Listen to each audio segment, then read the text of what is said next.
Hello, my dear friends. My name is Bhavdeep Singh Jassal, and good to see you here today. So, dosto, in this video, we're gonna talk about something special, something new. This video is very important for every human being. So, don't forget this video.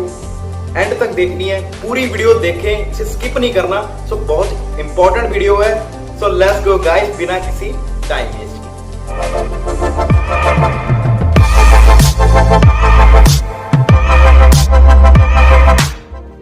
एक बार एक किसान की अपने जिगरी दोस्त के साथ किसी बात पर लड़ाई हो जाती है और उसे पता ही नहीं लगता, वो अपने जिगरी दोस्त को गाली गलौज करना शुरू कर देता है.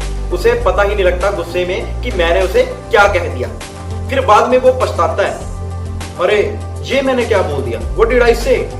उसे बहुत ज्यादा पछतावा होता है और इस सॉल्यूशन को करने के लिए, अब इसका समाधान निकालने के लिए वो एक संत जी के पास जाता है और संत जी को अपनी सारी सिचुएशन बताता है कि संत जी, मुझे ना पता ही नहीं लगा, मैंने गुस्से में अपने जिगरी मित्र को, अपने जिगरी दोस्त को थोड़ा गलत बोल दिया. थोड़ा नहीं, बहुत ज्यादा ही गलत बोल दिया है, गाली गलौज कर दी है. अब मुझे बहुत बुरा लग रहा है. अब मुझे कुछ समाधान दीजिए कि कैसे मैं इसका सलूशन कर पाऊं, हल निकाल पाऊं कि वो जो मैंने गाली गलौज की है वो सब कुछ सही हो जाए. तो फिर संत जी ने उसे एक उपाय बताया. उस किसान को कहा कि तुम जाओ, पहले जो पंख होते हैं ना, उनको इकट्ठा करके लाओ. उन पंखों को इकट्ठा करके एक सड़क के बीचों बीच तुम रख देना. और किसान तुरंत वहां से गया और वो पंखों को इकट्ठा किया. बहुत ही मुश्किलों से उसने बहुत सारे पंखों को इकट्ठा किया और सड़क के बीचों बीच रखकर संत जी के पास वापस आ गया. और संत जी ने उससे पूछा कि अब पंख कहां हैं. तो किसान ने बताया, जैसे कि आपने मुझे कहा था कि सड़क के बीचों बीच पंख रख के आने हैं, मैं वैसे ही रखाया हूं. फिर संत जी ने उसे कहा कि जाओ और उन्हीं पंखों को दोबारा मेरे पास लेकर आओ जो तुम सड़क के बीचों बीच रख कर आए. किसान तुरंत वहां से चला गया और सड़क के बीचों बीच वहां पर चला गया जहां पर उसने पंखों का एक ढेर लगाया था. वहां पर जब वो गया तो वह हैरान रह गया. वहां पर एक भी पंखों का, मैं कहता हूं, टुकड़ा नहीं. उसकी आंखें खुली की खुली रह गई. वो बहुत ही मायूस हो गया, बहुत ही उदास हो गया. और ऐसे ही उदासी में ही वो संत जी के पास वापस गया.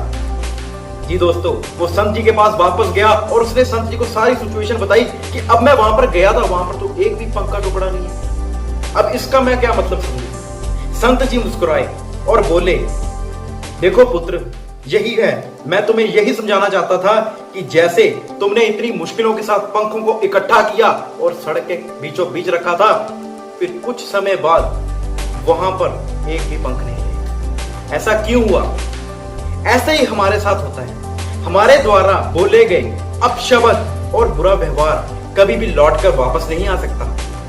हाँ, तुम माफी मांग सकते हो, क्षमा मांग सकते हो, अपनी गलती का प्रायश्चित कर सकते हो, लेकिन अपनी गलती को कभी भी वापस नहीं ला सकते या अपने शब्दों को कभी वापस नहीं ला सकते. उसी प्रकार जैसे वहां पर पंखों को तुम कभी वापस नहीं ला सकते. इसलिए जब भी आप कभी गुस्से में होते हो तो सोच समझकर किसी सामने वाले को कुछ बोले, क्योंकि आपके शब्दों के कारण ही आपकी पूरी जिंदगी आप पछता सकते हो. आपकी जिंदगी खराब हो सकती है सिर्फ कुछ गलत शब्दों के कारण. इसलिए जब भी आप किसी के सामने कुछ बोलो तो सोच समझकर बोलो कि कहीं सामने वाले का आप दिल तो नहीं दुखा रहे. क्योंकि दोस्तों, एक ह्यूमन नेचर होता है, चाहे आप सामने वाले के लिए जितना मर्जी कर लो, वो अगर आपने उसे कुछ गलत बोल दिया ना, उसके दिल पर वो बात हमेशा के लिए रह जाती है, घर कर जाती है.